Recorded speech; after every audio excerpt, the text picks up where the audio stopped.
All right, so just to get started here, my name is Sarah Gura, and I'm a master's level licensed clinical professional counselor in Illinois and a licensed mental health counselor here in Florida. My practice is the self-care path, and I specialize in treating first responders. And I wanted to talk a little bit about how I got here, which was way back. I met Jeff Dill from Firefighter Behavioral Health Alliance. He was talking to a bunch of mental health counselors, actually, and he had gotten his master's degree and started a program called Counseling Services for Firefighters. And he was looking for other therapists to help address the psychological support needs of first responders. And I remember going up to him afterwards thinking, this is bullshit. Like, what are we talking about here? How can I help?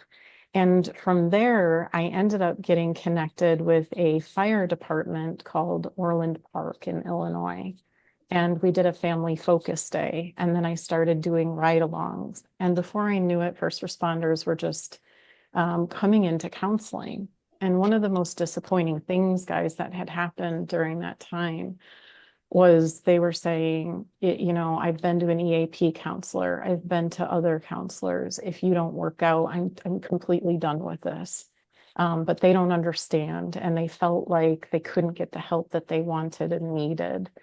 And so I continued those ride-alongs. And at one point, somebody suggested to me, could you do a presentation based on what you've been going through on these ride-alongs?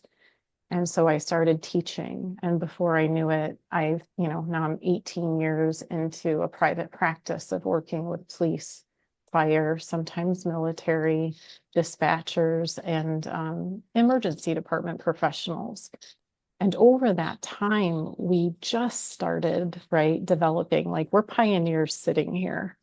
Like we're the first to launch, first responder psychological support services. We're the first to say we need a peer support team, or we're the first to create an app and make it more modern and accessible. So that's how I got here. And then Shaun contacts me from Canada, and I've got your back. And he says, let's talk about this. And I want to talk about it. And I have all these questions that, he's given me, but that I'm also curious about with the answers. And so I'm going to start there and then with Sherif as well from a local police department here in Florida. So Shaun, I want you to start by introducing yourself, and then I want to ask you all the cool questions. For sure, yeah. Well, I'm a paramedic in Ontario in Canada, and I've been a paramedic on the front lines for about 15 years now.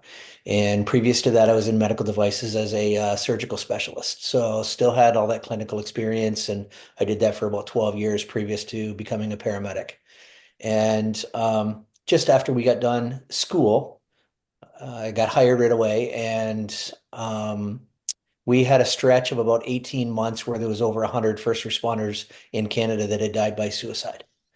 And nobody was talking about it. There was no red flags. Everything was just, being swept under the carpet. Everything just like, let's just carry on. That stigma is there, and it's still there. There's some very progressive um, first response services out there, whether it's fire, police, dispatch, EMS, but there's still a lot that really sit with that old boys club. And, they don't like that stigma. They don't like the term mental health. They don't like PTSD.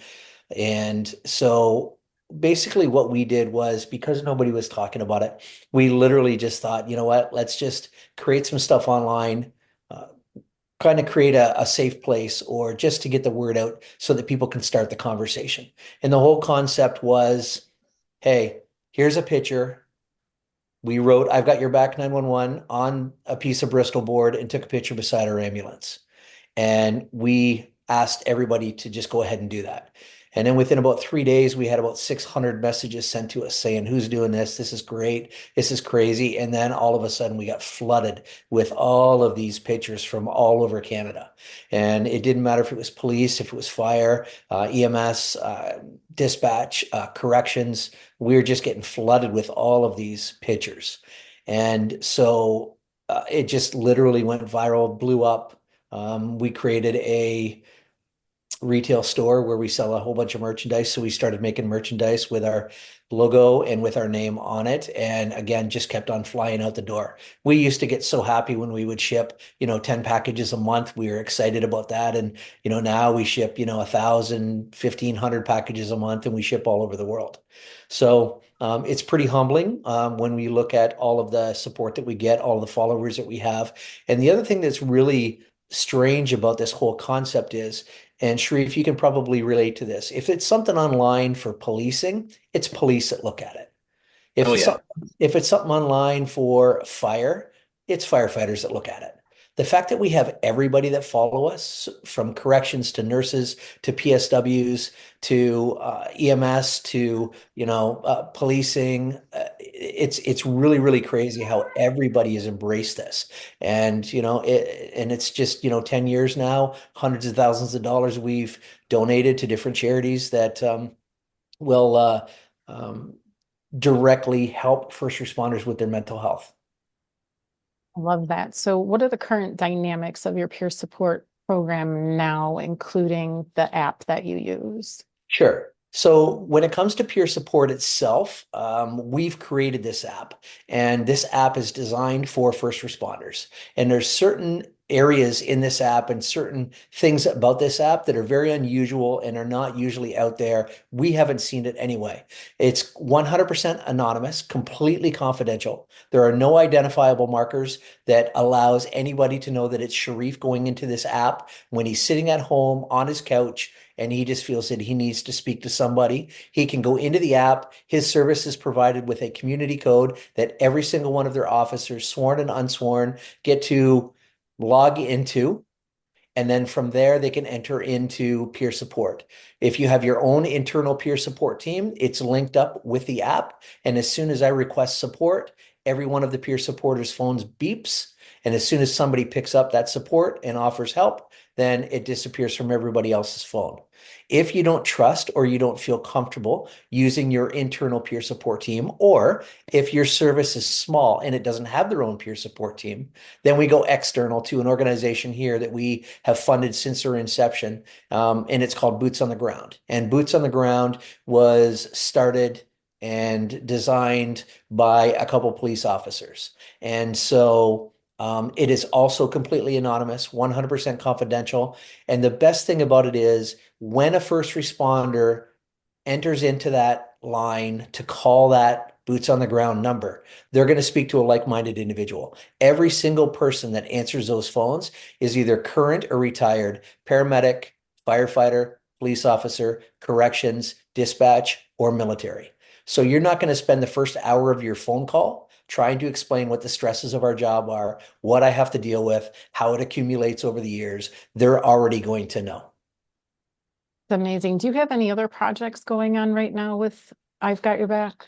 Oh, we've got tons of projects going on. We're constantly going to different events, speaking at different conferences.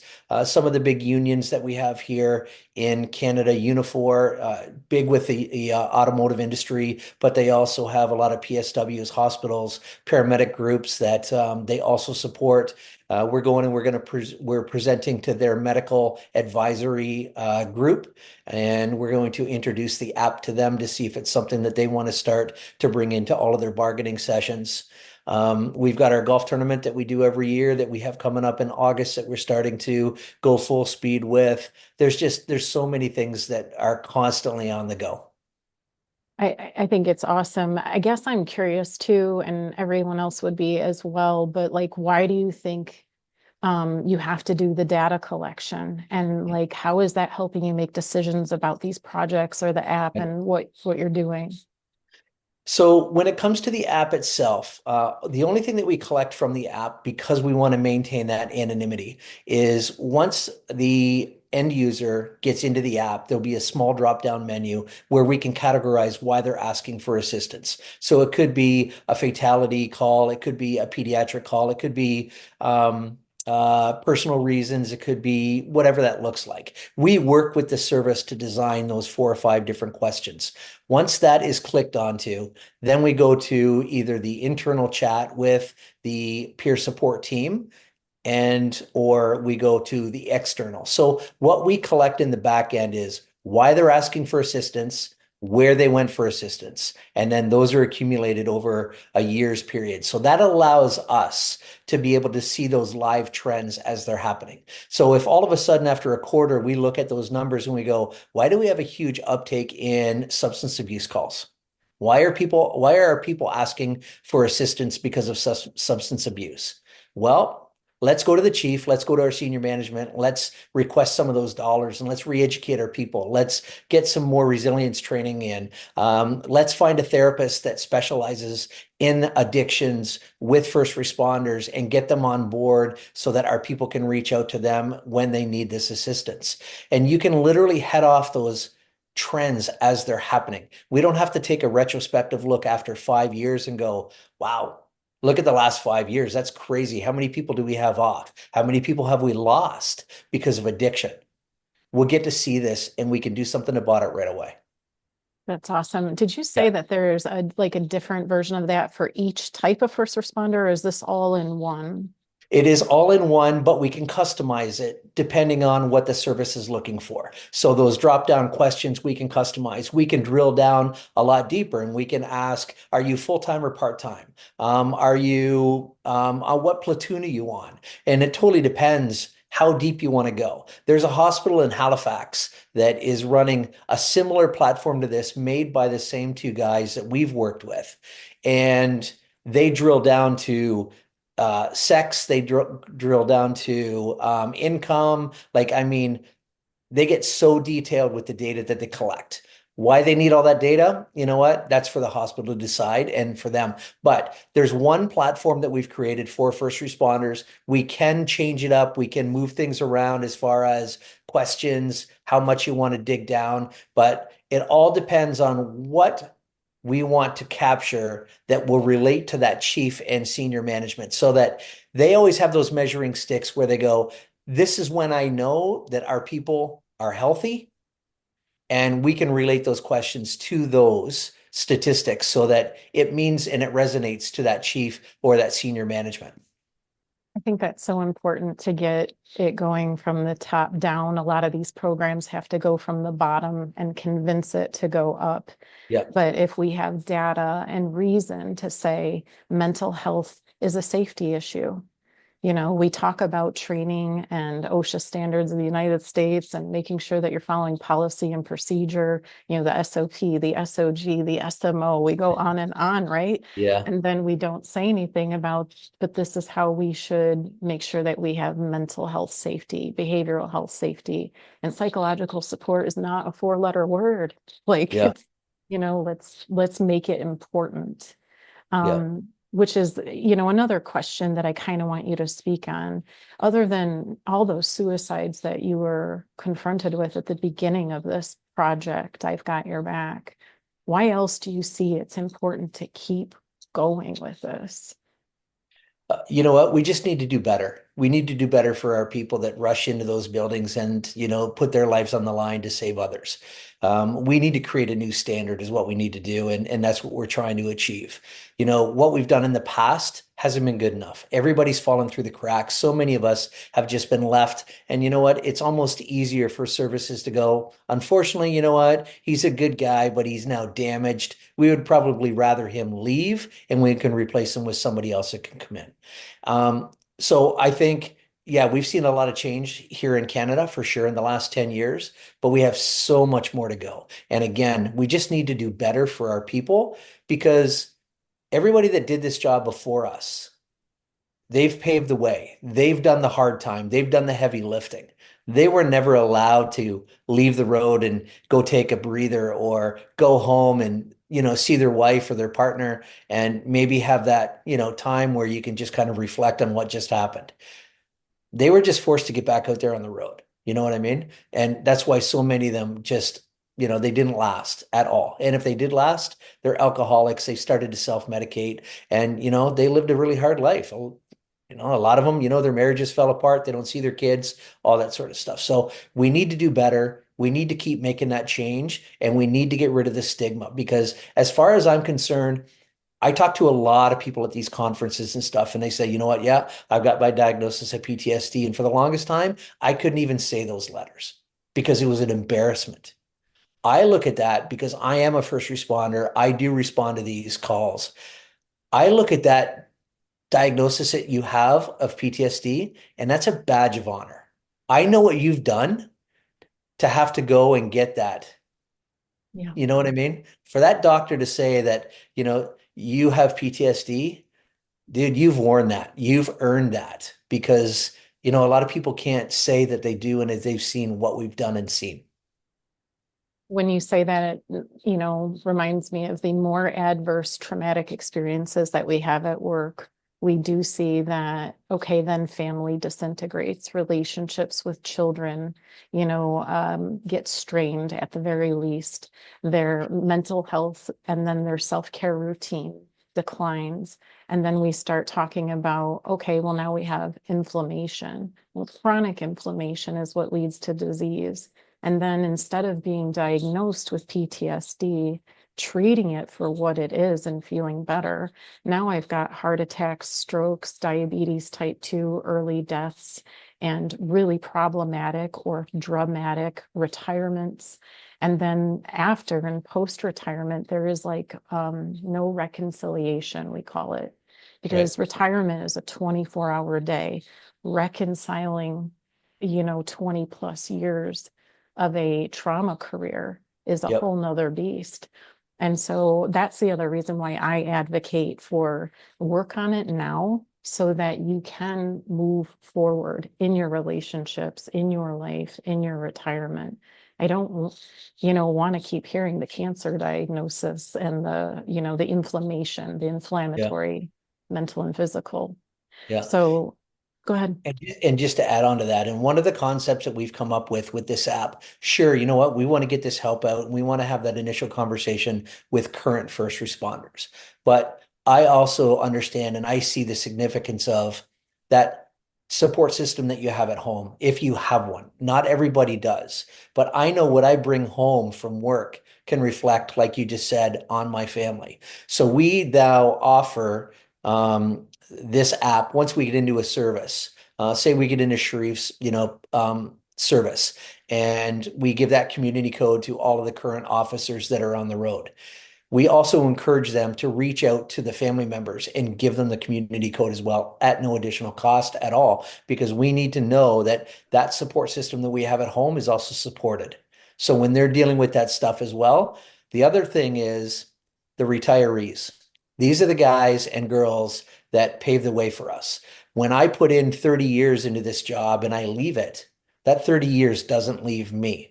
So we also encourage services that sign on with us, that however you reach out to your retirees, whether it's on a quarterly basis, whatever that looks like, we also encourage them to give them the community code because a lot of times once they leave the profession, they don't have any assistance. They don't have those benefits afterwards. So we want to make sure that if those people that put in that 30 years and they leave this career, if they need to reach out and talk to somebody, it's there for them as well. An amazing point. So, Yeah. Sherif, now I want to drag you into this. Can you please introduce yourself and tell us a little bit about what's going on with your police department regarding psychological support?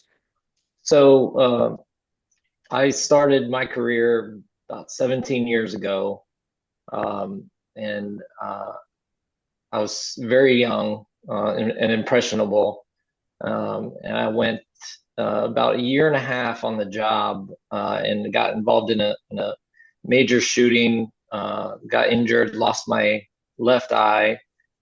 But Shaun mentioned stigma. I was taught, from the start, from the beginnings of my career, you take it and you're okay. No, nothing's wrong with you. Keep Yeah. going. Yeah. And sure enough, after that shooting, I kept telling myself, "Oh, everything's fine. I'm okay. Nothing's hurt," and I put all those feelings on the back burner, and literally that burner kept burning until it boiled over, and it got me to where I'm at today. So I'm kind of thankful for it. But it brought us to this point where I want to give back and I want to help other people because I know what they're going through. And that's kind of where we decided, you know what, let's have a peer support team. Our fire department had one or has one, but we never did. So myself and another person I work with, Jordan, we just decided let's start it up here. Let's help these people out because they need it, even though they don't know about it. They definitely need it, and that's what we did. So that's where we just started going. We took classes to get us certified, and then kind of got the approval from the bosses to do so. And every day we go to work hoping that somebody that needs help will reach out to us. Right. Sherif, about how many years have you had a peer support team then, or are we on months? Oh no, we're on years. We probably had it probably a good 7 years now. And how long have you had an app? Okay, so the app really that was we were very impressed with this. This has been going on about 2 years now, and we knew nothing about these apps. We didn't even know they existed. And I happened to be in a class with another captain, and he said, "Hey, I'm doing this study on mental wellness and how it affects people in our jobs. And did you know there was an app for that?" And I said, "Well, I'm sure there's an app for everything."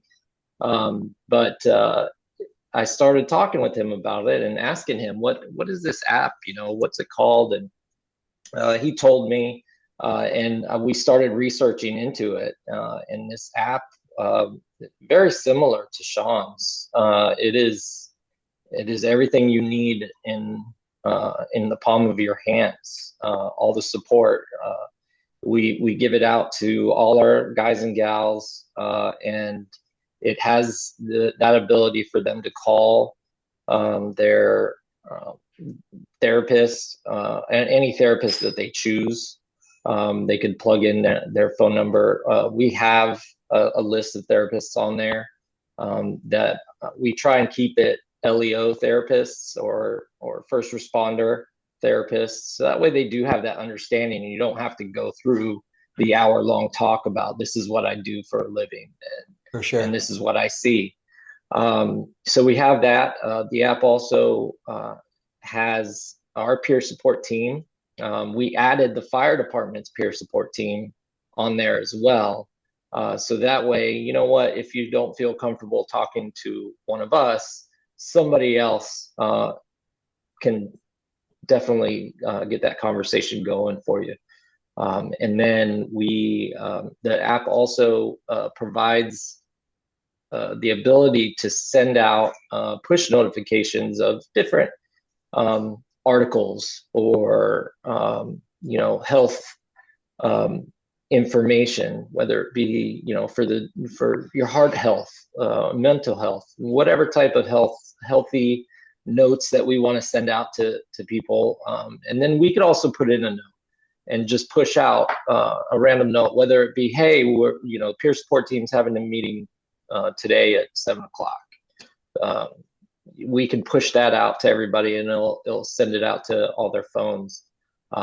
Or if we just want to say, hey, I appreciate you. You're doing a great job. And it'll send that out for us.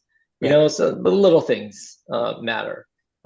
What it doesn't have, unfortunately, is the boots on the ground thing that Shaun was talking about. And I really like that. So I think Shaun and I are going to get together after this conversation.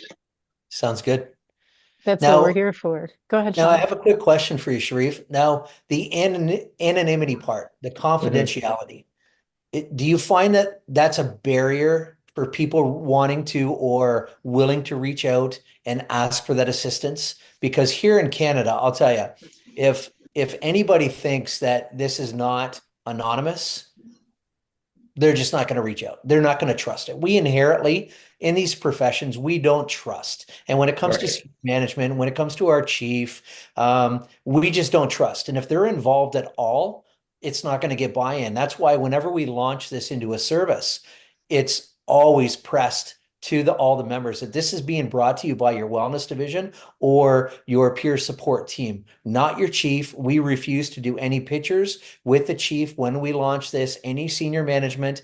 I won't even go in their office and shake their hand and say, hey, I'm glad you guys are bringing this in. Because if an officer goes by and sees me in the office and then we go ahead and launch this, not a chance. It will Yeah. not happen. So I'm just curious to see if that's very abundant there as well as it is here.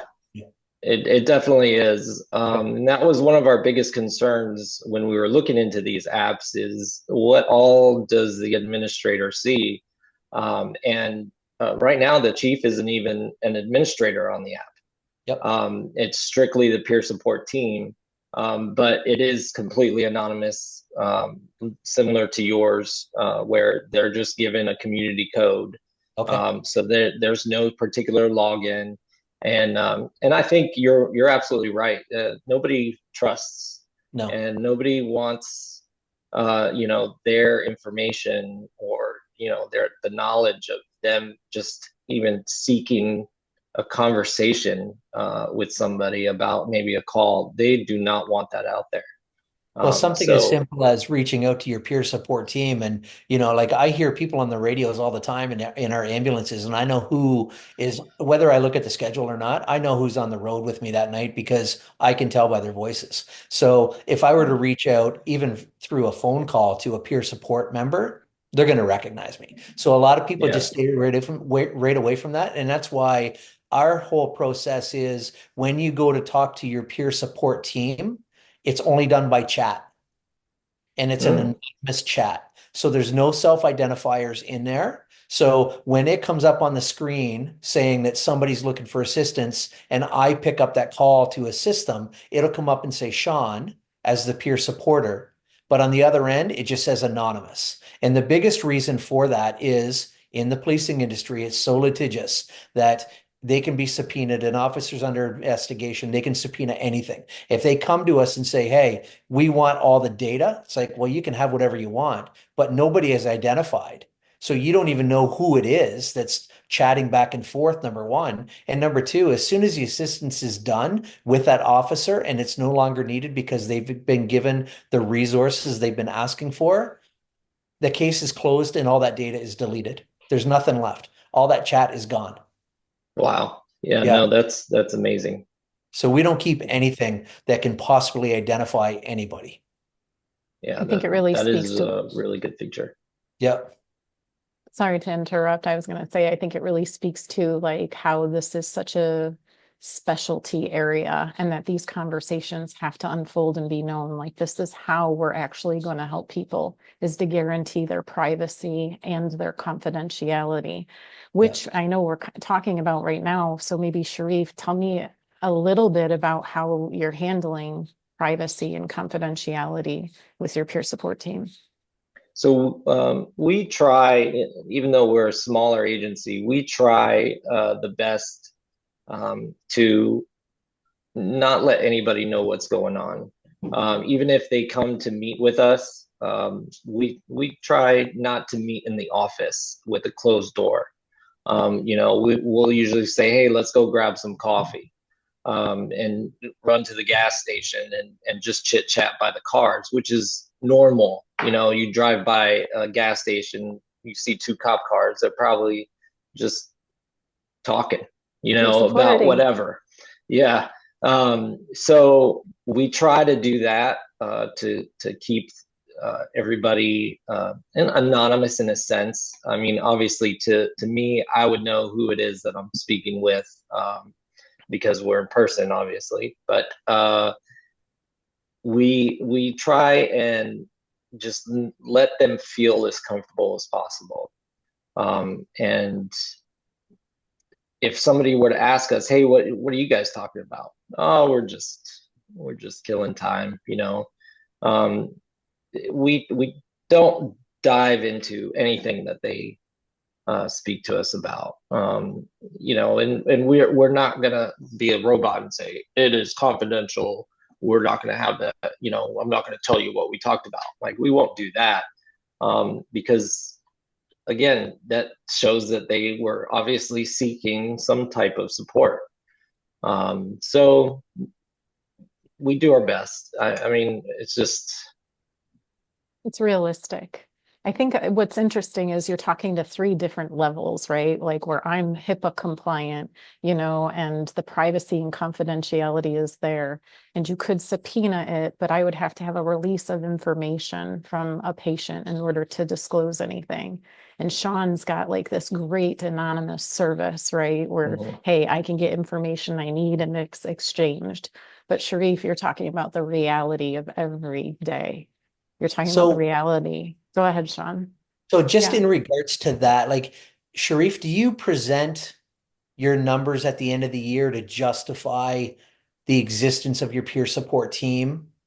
no, not at Okay. all. Okay. So Our we find here that that justification has to be there. And in years past, you can have people call in, you can do a check. Okay, this person's called in, or this many people have called in through the course of the year. Years past, all of those anecdotal conversations like you were just talking about, meeting off-site or somewhere at a coffee shop or whatever, just to have that conversation, or that sidebar conversation at headquarters or at a function or whatever, where somebody says, hey, you know what, Sharif, I know that you're on the peer support team. I'm just having a real difficult time after that call I had last week. Can you forward me some information, give me some resources? I just can't sleep right now. None of that has ever been captured before. Whereas what we've incorporated into our app as well is that peer supporter like yourself can literally open the app, hit the plus button, manually put in conversation with my peer at a function, do the drop down menu as to why you had that conversation with them, and then save it. And then at the end of the year, all those anecdotal conversations you've had, all those cafe talks that you've had, is also captured in all that data at the end of the year. Yeah, I think that would be good to have. I think for us, our main goal right now is to get that word out that hey, there's people here that can help you. Yeah. We don't care how you get a hold of us. We don't care where we have to meet or what the purpose is. We just want to make sure that you get help. And I think if at the end of the year, if the chief, he never asked me, but if he asks me, how's it going with the peer support team? The, we talk about a lot. We've had a lot of Oh, conversations and it's going very well. And that would be my only answer to him. And okay. if he were to try and say, well, do you think we should still have, I'd probably stop him in his tracks and just say, this is with all due Non-negotiable. respect, sir. Yeah. Yeah, this is something that we can never get rid of. Yeah. Cool. Yeah. Yeah. Again, I So think, oh, go ahead. no, you're right. No, well, I just wanted to emphasize like I'm noticing like the different dynamics of how the reality of where it starts and the reality of cultivating like this is a good thing. This is an important thing. It's a necessary thing. And if we're going to do annual training plans, we also need to include mental health and all the support, that they might need to in order to self-care. So I'm kind of curious to ask you both also, like at this point in the conversation, where do we need to improve, knowing that we're hearing our gap in our own conversation? I can tell you from my perspective and our perspective in our peer support team, there's a couple of ways that we can improve. Obviously, the stigma is going to be the one of the most difficult ways to get over that hurdle. But I think, and speaking with my peers about it, not too long ago, actually, um, they should incorporate mental wellness in the field training portion, as soon as that officer gets sworn in, during that first 2 weeks where they're learning about boring policy, you know, all the laws and statutes, they should have one day or maybe even half a day where they can bring their family in and the officer gets told, this is what you're walking into. These are the calls that you're going to be faced with. This is how you're going to feel after some of these calls. And then also look at the family member and say, this is what he or she is bringing home. This is how they're going to react. You're going to see changes in them and you're going to wonder what's wrong with them. Well, it might be because of these things that they see. And even officers don't like sharing their calls with their spouses. They just don't want to get them involved and think that, oh no, I don't want to burden you with the same thing. They need to know how you feel. They need to know what you're going through, because they're your loved ones. They're the ones that will hold your hand in the hospital bed, and they're the ones that have decided to spend the rest of their lives with you. They should know what they can do to help you, and how they can get you that help. So I think if there's any type of change or improvement that we need to make, it's making it mandatory that they implement a mental wellness portion into any field training program. Yeah. I think one of the gaps that we have here in Canada is with our young people, our students coming out of college and university going in to be a first responder. We've started to present to different colleges and universities that facilitate the programs for first responders. And they're doing ride outs in their first semester, and they're going out and they're going to see those fatalities. You may get a night where you're very lucky and it's abdo pain, it's big toe pain, it's a toothache pain, whatever that looks like. But you're going to get those people that go out there and they're going to see those fatalities in that first shift. And then they go back to school, and what do they have? They have nothing. They're going to talk to their peers that have never been through it. They haven't seen that trauma before. A lot of them are 19, 20 years old. What do they have for life experience? They have nothing, right? They were maybe a lifeguard at a pool for 2 summers previous to going into this program. So I think it's vital. They're very techy. They're all on their phones. And this is a perfect application for them because they can go and we can supply that community code to all of those first response classes. And they can go, they can do their ride outs, they can be exposed to this, but they also know that once they go home or once they get back to school, all they got to do is pull up the app and they can basically call boots on the ground and they can speak to somebody that's been through this before. So I think there's a gap in our education system where nothing is going to prepare you, like Sherif said, nothing is going to prepare you for what you're going to be able to see and do.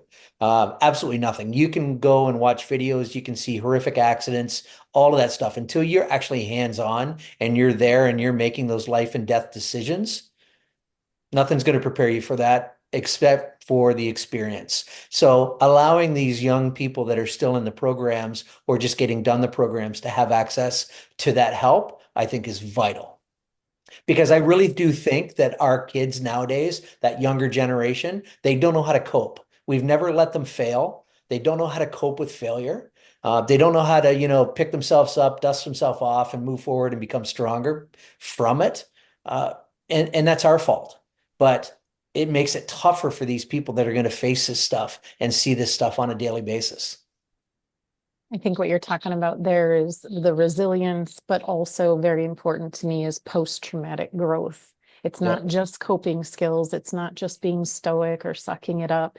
When you're dealing with human illness, human death, human suffering, human stupidity, more human stupidity, as they say, and property destruction on a repeat basis, or even one big T, we call it a big trauma.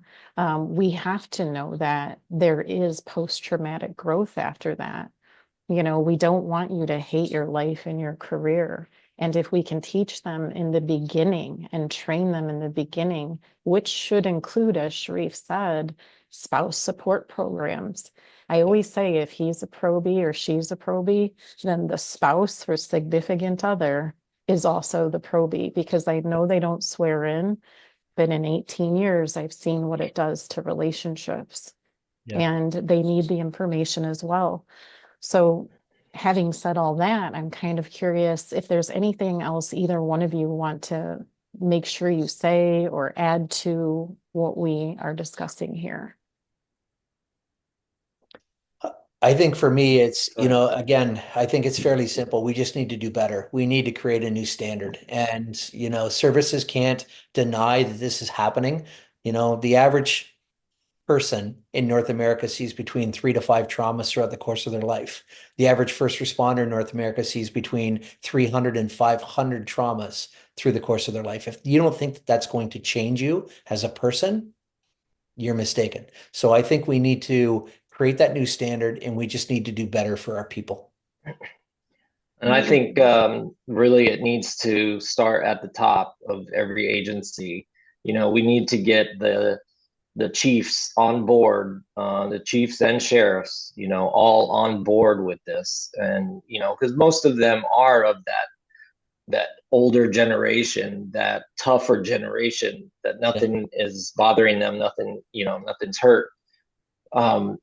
But they need to start realizing this is a big, big issue and needs to be addressed. So I think if we could get these two things going, it'll make great headway going forward. Agreed. I want to ask one more question of both of you. In your training experiences and developing these programs, what do you think was the most important to you? If we were going to kind of send a message out to everybody, like in your own training, what really like brought you in or made this feel really significant to you? Are you talking as far as like what incident or what triggered us to go into a peer support? No, but when you were training and you were like, that was important for me to know, and that's going to help me be a peer supporter, or like that's something that's needed or necessary. Anything come to mind for those trainers? Not really. I mean, I think just mentioning it will trigger it in everybody's mind. I mean, everybody knows about it, but bringing it to light right in front of them in a real situation where they're actually looking at you and listening to you, I think that'll trigger the most important message. And really what follows after they mention mental health, what follows after that, the sentences that follow after that, that's what's going to be super important for them to keep in mind when they're teaching or when they're talking to somebody about it. Shaun, I did you think, think of anything? yeah, I think for me, I think it's just the fact that this is not textbook. Everybody is completely different. Everybody is looking for different things. But I think there's some consistencies in the fact that people need to feel safe. People need to feel that the organization or the company that is providing this service of help or assistance for their mental health is trustworthy. They have a good reputation. I think that anonymity here in Canada is especially huge. If you can take away the stigma, because if you have an officer or you have a paramedic that needs to go into an office, into a room at a base or at headquarters and go have a sit down conversation, I think that stigma is always going to be there. And it's just a roadblock for people and they're not going to do it. I think by being able to take away that stigma and actually having that person go outside, get in their car and have that conversation, that initial conversation with somebody that is offering them peer support to get them out of that headspace that they're currently in is vital. They can do it at home. They can do it wherever they want. But I think around that environment of being at work, it's too toxic. People can't do it. People don't feel safe doing it. And I think that that's huge. So, it's a simple concept if you think about it, but it's very complex at the same time. Very much so. And I guess as I'm listening to both of you, it's, and thinking about my question, my own answer to it is we all have to learn to listen, to validate, relate, and then refer. And when I teach peer support classes, those are like 4 things. And I think it's kind of encompassing what you're saying. How do we listen to what's needed? And, can we validate? And if you can't, pass it to the next peer. If you can't relate to it, then pass it to the next peer. That refer thing is really important.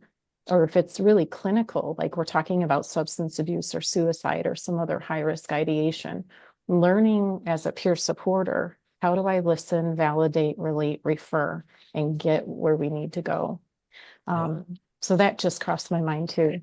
But any other thoughts before we come to a close here? I don't think so. I think we've covered a lot. Yeah, We have. yeah. I thank you guys so much, Sherif from local PD in Florida and Shaun from I've Got Your Back in Canada. And I'm Sarah from the Self-Care Path. Thank you guys so much for doing this with me. It was really, really fun and enlightening. You're very welcome. Thanks for taking the Yeah. time. Thanks for doing it. Absolutely.